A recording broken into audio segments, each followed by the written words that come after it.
Akkaan si jaaladhu hundoo soobeetu akka namni beekne maaliif wanna taatu akkam siifaa ta'u meenatti maddu jaalalaan siif qabu maali naa ibsadhu.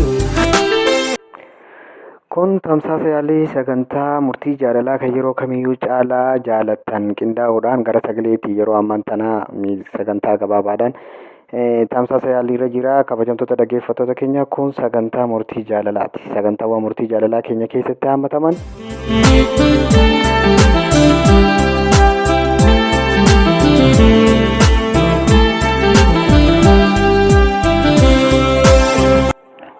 kan akka murtii jaalalaa, sagantaawwan ergaawwan ittiin dhaamii fi mudannoowwan jaalalaa akkasumas xalayaa ergaa ittiin dhaamii, xalayaa wal barbaaduu, xalayaa jibbaa, xalayaawwan garaagaraatii fi waa'ee jaalalaatiif wal qabatee hubannoowwan jiranii fi sagantaawwan jiran qindeessuudhaan tamsaasa yaalii sagantaa gabaabaa yuutuubii irraanis ta'ee sooshaal miidiyaa FB gubbaadhaanis isinii dhiyaatu sagantaa murtii jaalalaati. Sagantaawwan kana jalatti barnootawwan jaalalaa wajjin wal qabatanii jiran, sodaawwan naannoo kana jiran, rakkoowwan naannoo kana jiran irratti yaadota dhaggeeffattoota keenya irraa fudhachuudhaan saganticha qindeessuudhaan kan isin biraan geenyu sagantaa murtii jaalalaati.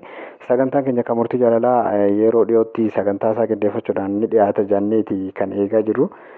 Hangasitti immoo yaadotaa fi gaaffiiwwan akkasumas silaa kun itti dabalame yaadota jiruu fi yaadota deeggarsaas kan qabdu yoo jiraatan qindeessitanii ergaa keessan gama inboksii keenyaatiin nu ga'uu dandeessu. Yaadota keessan akkuma yeroo kaanii fudhannee hojiirra oolchuudhaan fooyyessinee argamuudhaan yoomiyyuu caalaa jijjiiramnee argamuudhaan yaadonni hordoftoota keenyaa murteessaadha. Sagantaan keenya immoo kan yeroo dhiyootti qindaa'ee bifoota barreeffamoota adda addaatiin amma dura isinii dhiyaataa ture gara sagaleetiin fooyyee kan isinii dhiyaatu ta'a. Nu hordofaa saganticha keenyaas laayik, sheer, poost godhuudhaan akkasumatti yaadotaa fi ergaawwan qabdanis gara inboksii keessaniitiin nu ga'uu nu jajjabeessaa nu cinaa dhaabbachaa jechaa isin affeerra.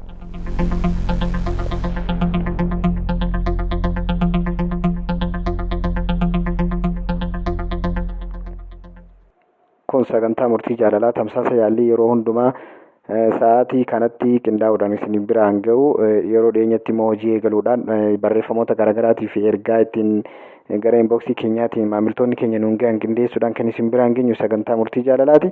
Sagantaa keenyaa waliin turtii gaarii isiniin jennaa. Nu hordofaa, yaadaan nu deeggaraa, nu cinaa dhaabbadhaa, nu deeggaraa. Akkuma inboksiidhaan sooshaal miidiyaa keessaan barreeffamaan nuun ga'aa turtan sagaleedhaanis nuun ga'uu ni dandeessu.